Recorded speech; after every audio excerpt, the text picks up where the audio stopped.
Hey, what's up, guys? So I got a question from a fellow student named Sharon. Sharon, you're watching this. Thank you very much for sending the question. She actually sent me a video of somebody talking about wire fraud. But what I want to share with everybody is about wire fraud. And in real estate rental properties, it's going to come up all the time where somebody's going to want you to wire them money. Now, there are good ways or times to actually send a wire transfer, but there are also some very, very bad ones. So really quickly, this is Wikipedia. I'm going to show you that a wire transfer is whoever having devised or intended to devise any scheme or article to defraud or obtaining money or property by means of false or fraudulent premises. So basically, they're trying to take money. They're trying to take your hard-earned money out of your pocket. Now, it could be wire transfer, but also Western Union. Literally never send anything Western Union, in my opinion. Now, unless it's a family member directly and you know everything about it, don't use Western Union other than to a family member if you absolutely need to. But there, you don't need that anymore. You have every single bank account. You can send money so quickly. So with wire transfers, I only use a wire transfer when I'm sending it to a title company. So this is your rule of thumb.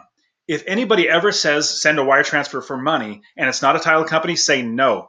Now, what you're going to get is wholesalers, investors, sellers. You're going to get people say, send me a wire transfer. I want you to put down a deposit on the property that'll lock down the property for you so that nobody else will buy it, and I'll give you the contract. Well, don't ever do that. I've been burned before. Don't ever do that, because what actually could happen is they just walk away with their money. Then you have to try to sue them, and if you could find them and sue them and serve it, all that stuff, it's just bad. Just don't do it. So being an investor, there are so many properties out there. I don't get locked in on one property. Like, I don't get so bought in that I have to have it, and I start all these yellow flags where they pop up like, oh, I don't want to send money to a wire or through a wire transfer to somebody. The yellow flag pops up. Well, you're going to have to push that down in order to continue going. Well, don't let these yellow flags get pushed down. All red lights, sorry, the way it goes, the saying is all yellow lights turn to red. And so you're going to have a problem if you start sending wire transfers. So this is what I do as an investor. If a wholesaler comes to me and says, I have this great, fantastic property. Everybody wants it, but you're a great investor, and so you're a great buyer. I want to give it to you, but I need a $5,000 deposit.